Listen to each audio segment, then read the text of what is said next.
Hey, it's raining, so I couldn't go to work today. So you can probably hear all of the rain going on right now on top of my car. And my tires just aren't fit, let's just say, right now to be delivering food. Um, I wanted to talk a little bit about what's been going on with me and my kid. I already mentioned and I wrote a long post about what was going on with my 20-year-old autistic son. And that is luckily being far more easily cleared up and far more easily dealt with. My 20-year-old, because he's autistic, is exceptionally logical and exceptionally rational and wants evidence and statistics and things like that. And so it's easier to have a conversation with him than my very emotional, hormonal 15-year-old. And so my 15-year-old has ADHD and he has trauma. When he was 10, he went to a summer camp that was run by the local police. And the police were the main counselors, and they did this for the community, and you'd pay, and it would, obviously the profits would go to the police station and whatever. And the whole summer, my 10-year-old was being bullied horrendously, and it became a massive problem. I had to talk to the counselors on several occasions, and it just seemed to be getting worse. One day I got a phone call saying that my kid was now kicked out of camp and I had to come and pick him up. I came and found that the head cop, his name was Hector Tavares. He works in New Jersey in the Egg Harbor Township Police Department. He said that my child was a serial killer and a monster, and that he was not welcome at this camp because he knows serial killers and monsters better than anybody, and my child is a monster and he's going to grow up to be a serial killer. Meanwhile, my child is sitting there listening to all of this, crying as he's yelling this at me. So I demand to know why he would call him that. Apparently what happened was they went to the lake and 3 children took my child and held him underwater so that he could not get up and could not breathe.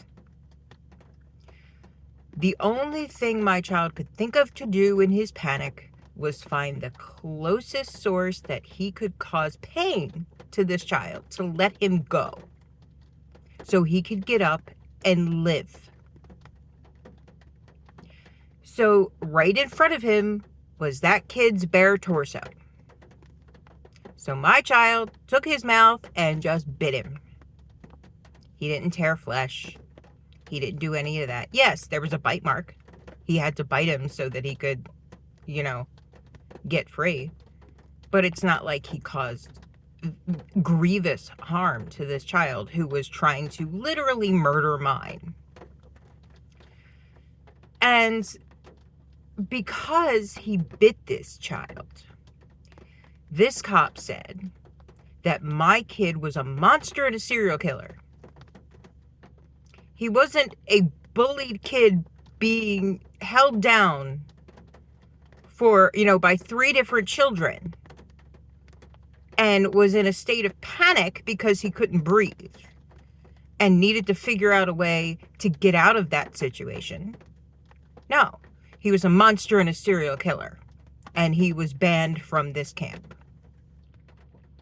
Well, needless to say, that had lasting effects on my son. He went to a very dark place. He believed this. This was an authority figure telling him he was a monster and a serial killer. And he internalized it and believed it. And he went straight online and he turned so dark so fast. And all he wanted to do was look at violent images and that he had never done before. This same child was singing Let It Go at the top of his lungs from Frozen a few months prior. Now he wants to look at bloody anime and things like that. The bloodier, the better. The more violent, the better. And it just spiraled tremendously. And it took 2 years for me and the doctors to convince him that he was gaslit and lied to, that he was the victim, that he was in no way wrong, that he was in no way a monster or a serial killer or anything. But he'd exposed himself to all this stuff at this point. And it caused a very dark change in his personality. Then we moved. We moved to North Carolina, and I have been put on the waiting list for him to get therapy and a psychiatrist, which is very long for people who are on Medicaid the way that we are. And so he has not been able to see one yet. Now he has an appointment on Monday. The reason why he has an appointment on Monday is because 6 months ago, I felt sorry for a stranger who was a friend of a friend, or more like an acquaintance of a friend, who used to work for him. And I felt sorry for her because she told this very sob story about how she had been widowed and she's been kicked out of 2 different places that were her families, and now she's living with a woman who expects her to be her maid, and she has to practically sleep on the floor, and now she has a hip infection, and she's being starved, and she's being treated like, a slave and a maid, and she needs to get out because she's being abused. Now, of course you would feel bad for that. You would hear that and you would say, oh my goodness, that's horrible. And then over time you start getting the pieces of what was actually going on. So this woman was widowed herself. Her husband had just committed suicide a few months earlier. She had 3 children under the age of 14. One was 14, one was 9, and one was 3. She was disabled, and her only income was benefits that she received from her disability, food stamps, and what was in the small pension that her husband had, which was not very much, as they were pretty young. I think he was still in his early 30s. And so this woman knew she was getting kicked out of her aunt's house and said, hey, you can stay here for free. I won't charge you to live here. I have a room for you, but I don't have a bed. I have an air mattress for now until you can get your own bed. And while you're here, I expect you to clean the house. I mean, if you're getting a free room and they're not expecting you to pay anything, I mean, that's the least you can do is clean the house every day. This woman, her name is Rose Roby. She has been a Green Party national leader for over 20 years in many different capacities, worked on several campaigns. Her latest has been working on the Cornel West campaign. She decided that having to clean the house was unacceptable because she could not work and clean the house. Now, I don't know about all of you who work full-time jobs and who even work part-time jobs, full-time jobs, whatever jobs you have. Do you just have no time to clean it all, or do you find the time and make the time so that your house is not a big disgusting crap hole? Because I know I do. I mean, even when I'm working, and even when I used to work full-time before I became disabled,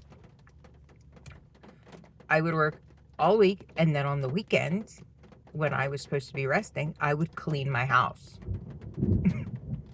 So on my days off, I would clean my house because that's what people do. People work full time and then they clean their houses. So she was saying that she couldn't possibly look for work or get a job and be expected to clean the house.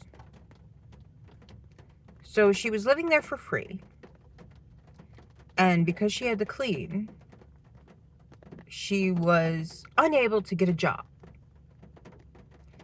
Then she said that this woman was not willing to drive her back and forth to job interviews and jobs and the store and all of these things because she doesn't have a driver's license. Well, that's not her responsibility. That's yours. Her responsibility is to herself and her children and her household. You are not a child of hers. You are an adult. That's your responsibility to get you from place to place to place, not hers. If you don't have a driver's license, then you better be ready to fork out some Uber money. I mean, it's just reality. Then she complained that this woman was not feeding her because she wanted a free room and she wanted to not work because she had to clean, and she also wanted to be fed. And to me, that makes no sense because to me, if you want anything in this life, I don't know about you, but for me, I've always had to work for the things that I want and I need. I have not had them handed to me on a silver platter. To me, that's entitlement. To me, expecting people to give you something for nothing is entitlement. Cleaning the house is just, the fact that she was allowing you to just clean the house for a full month's rent, that's incredible. Why should she have to add your entire food bill on top of that when she's using food stamps to pay for her and her children's food? Why should you be another burden on her? You're not a child that she has to take care of, that she birthed. You are an adult, supposedly. A fully formed adult. Well, I found out exactly why. Because she came to my house, and we did have an agreement that she would pay $300 a month. Because I'm not having somebody come in my house for free. That's just not happening. So she could have the room that my son was not using. For some reason, he loves sleeping on the couch. It's his thing. He hates the bed. He wants to sleep on the couch. So he made himself a bed on the couch. It's weird. It's strange. It's what my kid likes. So, and my other kid is off of college. So I have a whole room. And I said, you can have that. And, you can stay in that room and you can pay $300 a month. Now, I don't know about you, but I have never seen a room for rent in North Carolina for $300 a month. Ever. Every time I look, they start at about anywhere between $450 to $650 is where they start for one room where you're a roommate. So for me, that's a steal. I would think that would be a steal. The first thing she did was complain about the size of the room and how it was too small for her. She complained that there was no desk. So what I did was I took out all of my kids' things that were in the closet so she could have the entire closet, and I put them in the shed. And I moved my son's dresser out into the living room so that he could easily access his dresser. And I did that. And I went out to my shed and I slowly and painfully, with my destroyed, disabled back, drug a 50-pound desk into the house and up the stairs to the deck and inside so that she could have a desk. But I have no chair.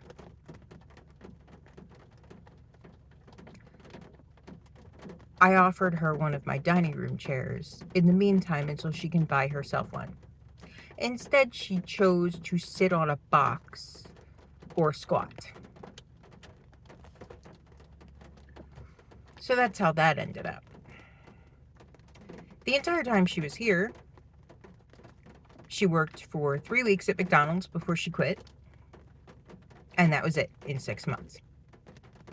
That was it. She complained that she was spending too much money on Uber.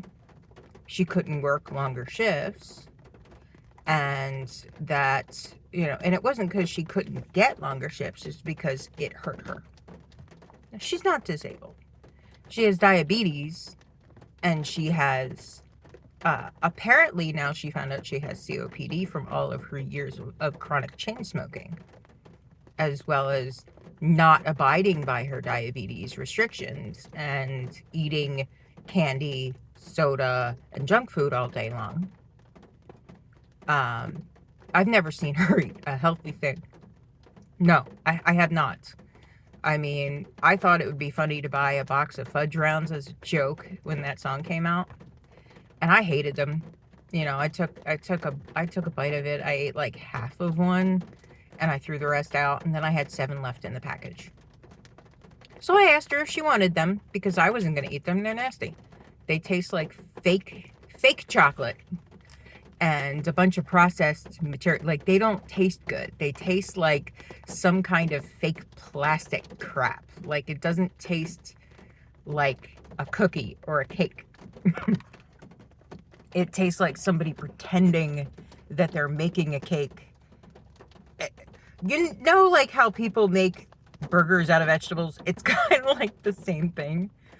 Yeah, that's not a cake. That's something totally different. And I handed her this box of 7.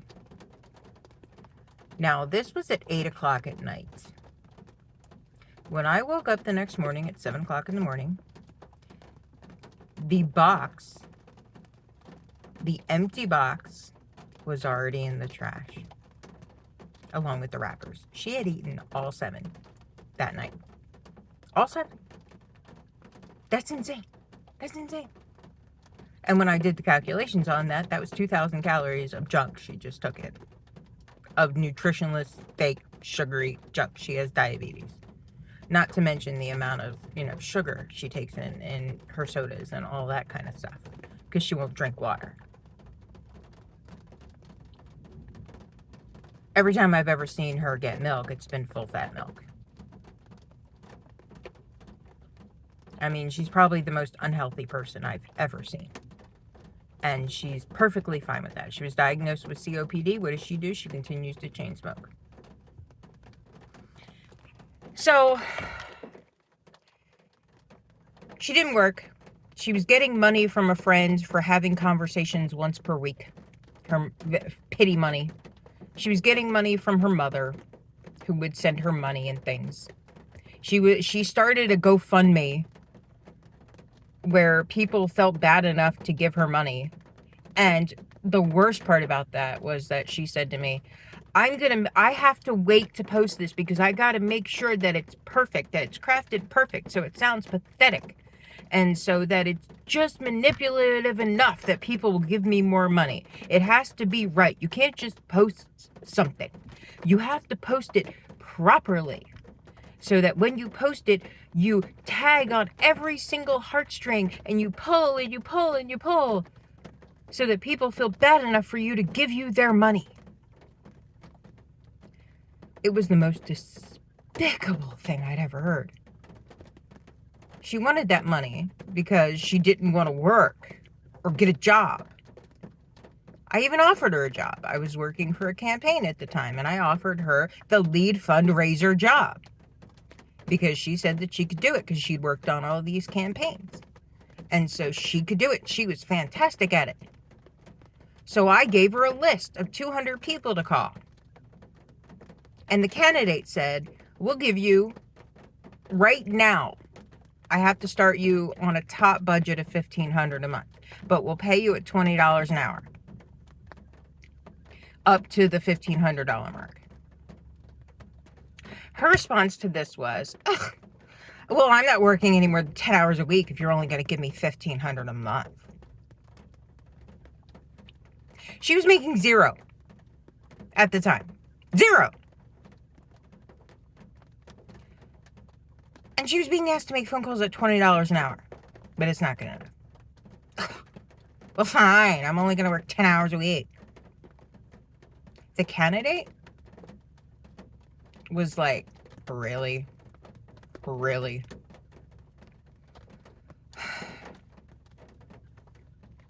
So he agreed to this. And then I gave her the list of 200 people to call that we already had that were in North Carolina. 1 week goes by, not seeing any updates. Another week goes by, not seeing any updates. Finally, on week 3, I said, have you made any of these phone calls? No, I'll get to it. I've been busy. With what? You're not doing anything. You're laying around the house watching cat videos with your animal. You're going outside smoking and chatting with your friends on the phone. What are you doing? Nothing. Nothing. Begging people for money. So I had a campaign meeting soon after that, at which point the other 2 actual members of the campaign said, this is unacceptable. She's not working. You gave her this to do. She did not do it. I had also given her an email blast to send, showed her exactly how to send it, and told her to send it to the entire mailing list. After about 3 days, she finally gets around to, and then she says, I did it. I sent it. I go and look. She had sent it to the very small media list, not the full list. So guess who had to do it? Me. I had to send it. So it was basically like she did nothing. Because, and by the way, it took me all of 5 minutes after I found out that she had not done this after 3 days and then sent it to the wrong thing. After she'd been given step-by-step instructions of how to do it. It took me 5 minutes, less than that.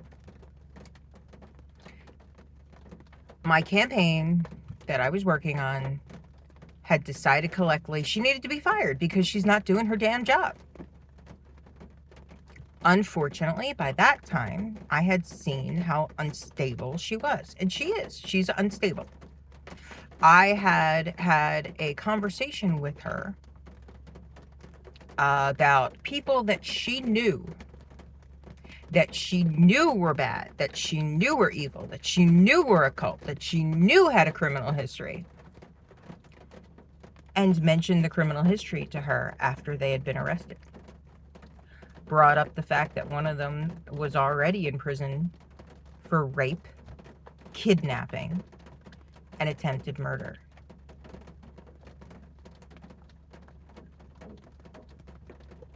Her reaction to this was to throw a temper tantrum, an actual temper tantrum, where she was in my doorway, stomping her feet, red in the face, crying, screaming at the top of her lungs at me, calling me names, telling me I needed to shut up and fuck off, all of these things. As she paced back and forth, screamed, hysterically cried, and did all of these things. Meanwhile, I'm sitting there like,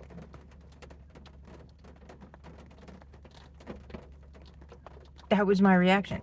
Because I was literally saying, okay, but what about here, where in this court document it shows that they were arrested for this, this, and this? And that's how I was saying it. This is the demeanor that I had. This is the demeanor I've always had with her. For me to get loud and angry, it's just not me. When you see me, saying things on the internet that people perceive as angry, I'm usually like this. I don't get angry very often. It takes a lot.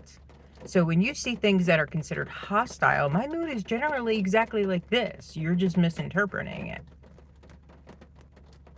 And so I didn't want to tell her she was going to be fired. So instead, I just said to her, hey, it's probably better for you to go work on the West campaign. You know Jill Stein, you know all these people you've known for years. Just send them an email and go and work on the campaign. So she did. For free. Because of course, Green Party don't pay you shit. They never did, they never will. They've never had any intention of ever paying anybody a dime and never will, ever.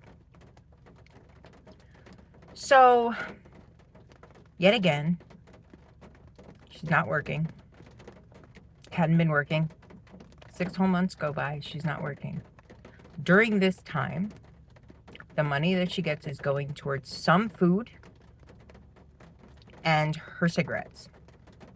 She's not buying household supplies. Instead, she's stealing all of mine and not replacing them. Whatever she doesn't have in food, she would steal from me and not replace it.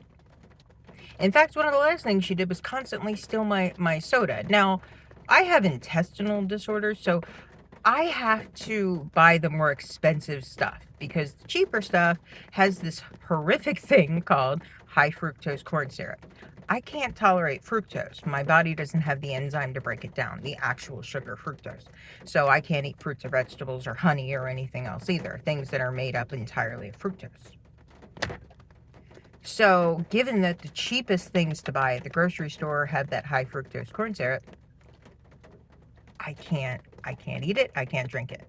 So I have to get the more expensive bread, for example, that instead of $2.50 a loaf, I have to pay $6 a loaf. Or instead of the Prego or Ragu or name brand spaghetti sauce that you can get for $1.99, I have to spend $8, $9 on a jar of Rouse. And so that's what I have to do. As far as I will have one soda per day, and that soda that I have to have is the real sugar Pepsi or the real sugar Sprite. And the real sugar Sprite only comes in bottles, and they are at least $2 per bottle. And the real sugar Pepsis are anywhere between $7 to $9 for a 12-pack.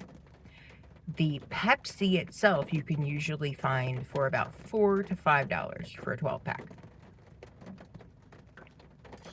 She can drink regular stuff. So she would take all of my double-priced things and then she did try to replace my Rouse at one point until I told her, and I had to make this very clear about 50 times, that I could not eat that until it finally got through her head. And that if she was going to eat a $9 jar of spaghetti sauce, she was going to replace it with a $9 jar of spaghetti sauce, not a $2 jar of spaghetti sauce. That's not how that works. You replace it with the exact thing that you took. She took an entire jar of peanut butter. She used all of my mayonnaise. She used all of my toilet paper. She used all of my laundry detergent. She never did the dishes. I always had to do her dishes and put them away. She would use all of my paper plates. She would use, the soap, the shampoo, the toothpaste, everything. Like, it was like, and never buy anything for herself. Everything that she ever used was mine. And I never got compensated for it, ever. Even to the last day she was here, she was still stealing food and drinks. I was keeping an eye on everything at this point, and she had to, I don't steal food from you, and I can literally prove it. That's all she did. Because she didn't have any money. So all she could do was steal. She'd wait till I go to bed, and then she'd take my stuff. So it's like, okay, my son does not drink soda. I'm sorry, he would never put a soda to his lips in his entire life. He hates it. He only will drink water and milk. That's it. That's it. He even stopped drinking juice a while back. He's not that kind of kid. So don't tell me that my kid is drinking the soda, because you're a liar. So it just got to a point where every single day things were missing. On top of that, my house was being utterly destroyed. Utterly destroyed. She would leave rotting food out. I found a big loaf of literally green and white moldy bread on my counters of hers. She would leave food to rot in the fridge and would stink up my... I have never had a stinky fridge in my life until she moved in. Never. Constantly stinky. That I made her clean up. I said, I ain't touching that. My stomach, I will vomit. It's not happening. You need to take care of your own crap there. The last straw, after I would find crumbs laying all over my floors, crumbs laying all over my counters, things missing, you know, grease all over my stove, dirty dishes in the sink, you know, she would not clean a single thing of her own. I told her she was responsible for the bedroom and the bathroom that she was using. Did she ever clean it? No. Never. Just to get her to take out the trash, I got so fed up that I would just let it pile up. Because I was so sick and tired of me being the only one cleaning when I don't even have a functional back. And I'm cleaning my house. And I'm cleaning up after her like she's a child. Constantly.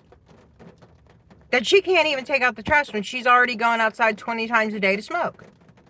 She goes outside to take pictures of my view because I live out in the middle of nowhere.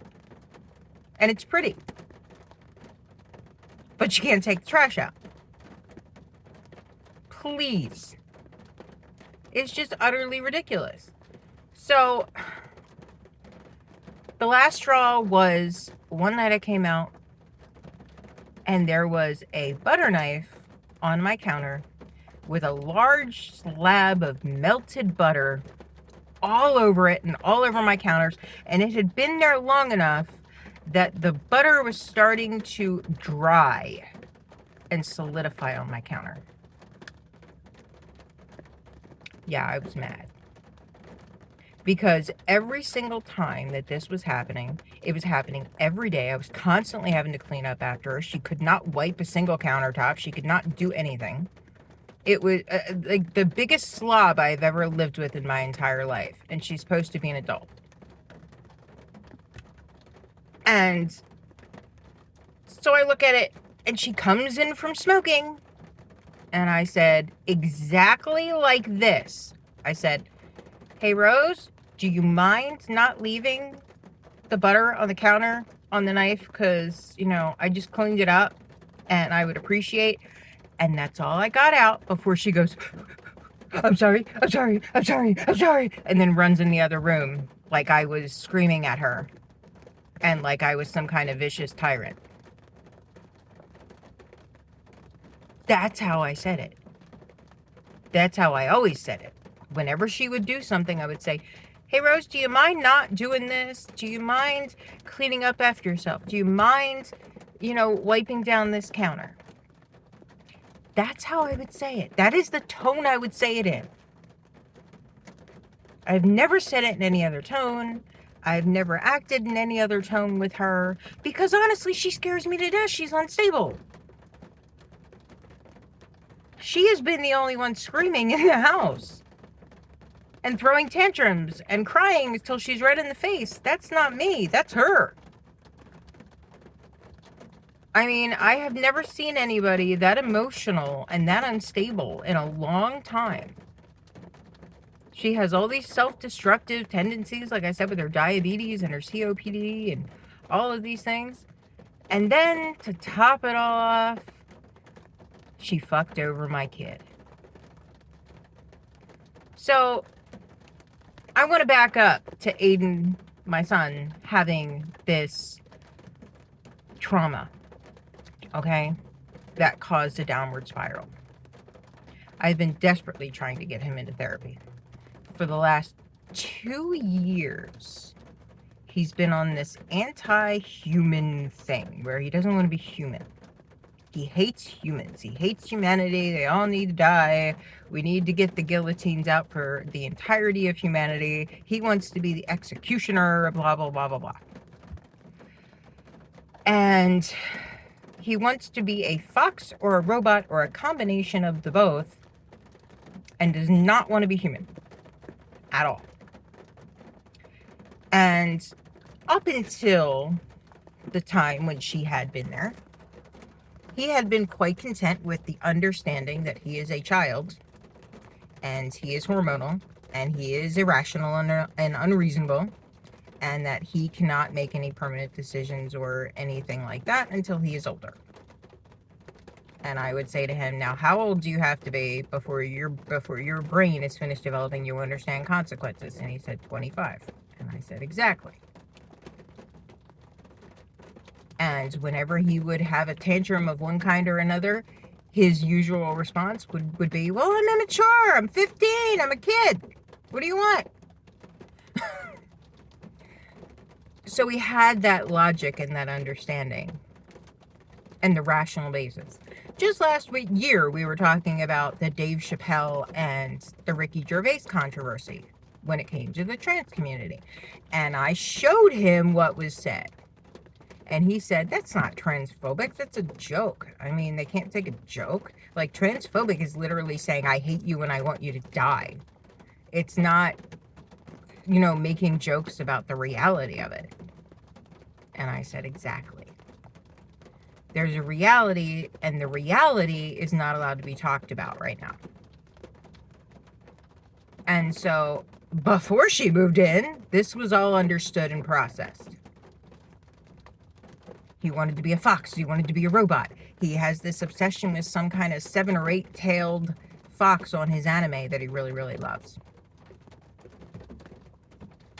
And he always wants to get, notebooks with the picture on it and all of these things. And he really loves this thing. And I had bought him a tail of this creature that, he really wanted. And then a custom mask that somebody made on Etsy that he desperately wanted for Christmas. And so I got that for him, provided he would wear it around the house and he didn't go outside in it. Rose's reaction to this was, how dare you be so creepy as to let him think he can be a furry, because furries are gross and furries are creepy, and how dare you buy him a fox anything? Because it's a costume and he's only going to wear it at home, and he's a traumatized kid and he needs something to please him right now. Currently, he wants to get a new particular mask that he's been designing himself that he wants me to get from an Etsy creator, preferably the same one, this year. And he's totally obsessed with it. He's like, I want to get this thing, and, I want it in these specifications. And he's learned how to design things just so he can have what he wants so badly. 3 months ago, he came up to me and said, I don't really get the whole trans thing. And I'm guessing this is because Rose had already started talking to him. And he said, Mom, I don't get the whole trans thing. But I know I don't want to be a girl. And I know I don't want to be a boy. I want to be a fox. I want to be a robot. I don't want to be human. The idea of being human upsets me. I don't like looking at my human face and my human skin and my human hair. I want to have fur. I want to have a tail. I want to have pointy ears. I want to have pointy teeth. I don't want to be a human. He literally asked the dentist if he could get his teeth shaved so they'd be pointy. This is what the kid is going through, okay? And not a single bit of it is in any way connected to gender. In any way. It's connected to a trauma about human beings and the evil of human beings. But this woman comes into my house, waits till I'm at work, and tells him, because this is what he told the doctors. I had to take him to the hospital, and I'll get to that. Before the doctors even spoke to me, they spoke to him. And by the time they spoke to me, they were furious. Furious. They came in and they said, this woman went behind your back when you were at work and told your kid he was confused, that he didn't actually want to be a fox or a robot or not human, that he was lying to himself, and that he wanted to be a girl because he was trans, and that she would call him she, and now she was a girl, and that was that. And that if anybody said that gender dysphoria was required, that they were transphobic, because gender dysphoria is made up and it's just trans hate. Even though if you want to get medicine, or if you want to get surgery, or if you want to transition in any possible way, that diagnosis has to be on your damn paperwork, because it's a real diagnosis. It has been for a long time, decades and decades, and it's what causes trans. If you don't have gender dysphoria, you're not trans. You're not. It is an anxiety disorder that is linked specifically to your birth gender. If you don't have that disorder and you don't line up with the DSM criteria for it, guess what? You are not trans. End of story. And luckily, these doctors recognized that and recognized she was lying to him, giving him medically inaccurate information, and, completely screwing him up in the head. Then apparently she told him that I didn't love him, I didn't accept him, I didn't have any compassion for him, but she did. Can you tell me how creepy it is that a 52-year-old woman would have that kind of conversation with a kid she just met who was 15 behind the parents' back? That literally fits the first 4 criteria of a child predator. Literally. Isolation of the kid. Trying to turn the kid on the parent. It's disgusting. And both doctors were enraged.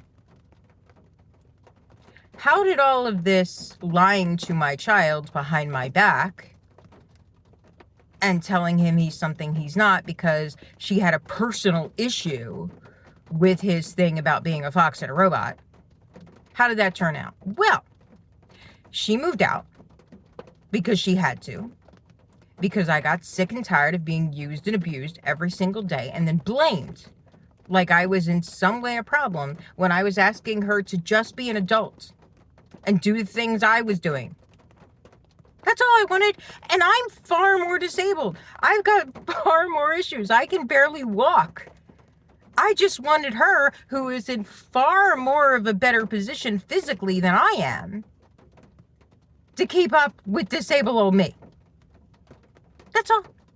That's all I was asking.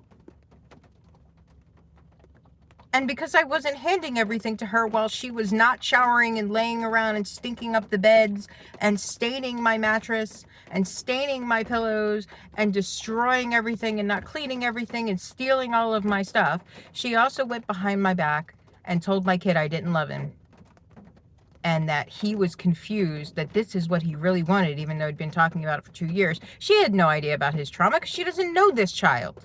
She knows nothing about him. She had just met him. Went behind my back and said, you're confused, you're actually trans, you're actually a daughter, and therefore, your mother is a hate-filled scumbag. So when she moves out, he gets livid at me. And he says, you are a trans-hating scumbag. You believe gender dysphoria is a real diagnosis. And only trans-hating scumbags believe that. Yeah. He had threatened to hit me with his water bottle by that point. When I said, look, this ideology, I've had trans friends for a long time. At which point he interjected and said, those are not trans people if they don't support this. They're lying. And I said, no, honey, these have been trans people for much longer than most of the people that you have been told about. They're speaking reality, and they're concerned that this new way of thinking is going to eliminate their rights as adults to have their medication, to be able to have their surgeries, to be able to get married, to do all of these things that they fought for and they gained, and they're worried that this movement is going to destroy that. And in response to that, he hit me as hard as he could across my face. And with my weak legs, I fell straight into my bookshelf. After I was able to control my legs again, I got up and I tried to call my father on the phone. My son followed me in the room, saw I was talking to my father about what was going on, and hit me as hard as he could across the face again. I was a trans-hating scumbag. He hated me. I was an awful human being. I was a awful person. And I wasn't his supportive mother.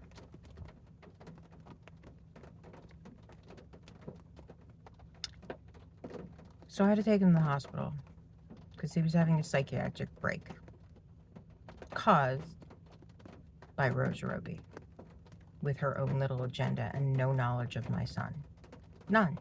Absolutely none. And no business pulling him aside and talking to him about sexuality or identity or anything else behind my back. That's what predators do. That's what predators do.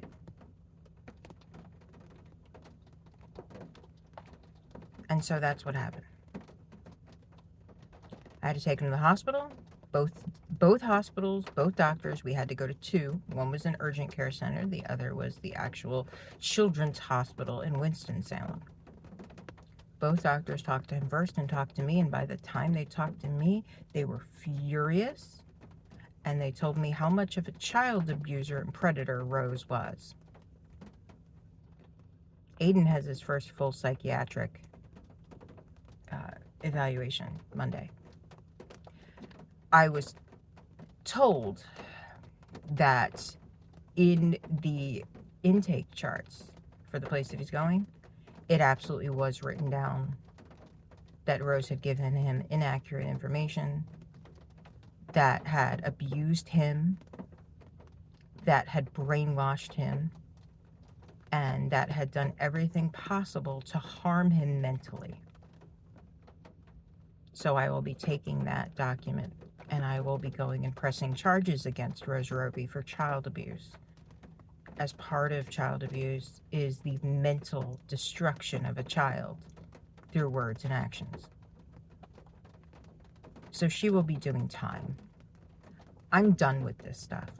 I'm done with people and these awful predators of human beings going around lying to people saying that they're the victim when they're evil, disgusting pits of humanity. It blows my mind, and I have had nothing but support from the doctors, from the hospital staff, from the psychology, department staff that I've been dealing with, and from my trans friends. I love you all. I love you all. And Buck, honey, mwah. You are the best. Shout out to Buck Angel. Buck, Trampa over there. He is one of the biggest advocates when it comes to protecting children from this nonsense and this abuse. And I genuinely thank him for being there for me with all my heart. He is one of the greatest people that I've ever met. And so I'm glad I have this support. I'm glad that these doctors want Rose charged criminally. And I'm going to do it.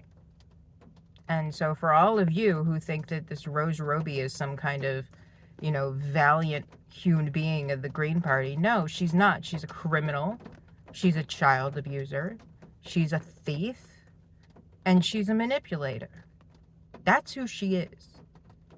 And this poor woman that she got to let her move in there, Oh my God, I feel so sorry for her. I'm counting the days until this woman kicks her out, and then she's gonna change her tune from "This is my savior woman letting me stay here" to "This woman's an abuser" and blah blah blah blah blah blah blah, because that's what she does with everybody. My mom's an abuser. My aunt's an abuser. This woman who took me in for a free room and just wanted me to clean is an abuser. You know, Courtney took me in, and I used all of her stuff and stole all her stuff and destroyed her house and twisted her kid into a psychiatric episode, but she's the abuser. Are you not seeing a pattern here? What is wrong with you that you don't see this pattern? But that's why she belongs in the Green Party. She fits every quality of a Green Party member that I've ever seen. So I wanted to get this out, and I wanted to share it so everybody knew what I've been going through over the last week and understand why my stress levels are so damn high right now. And I just have no tolerance for bullshit at the moment. And so thank you for listening to this long video. I know it was long, but you got to do what you got to do.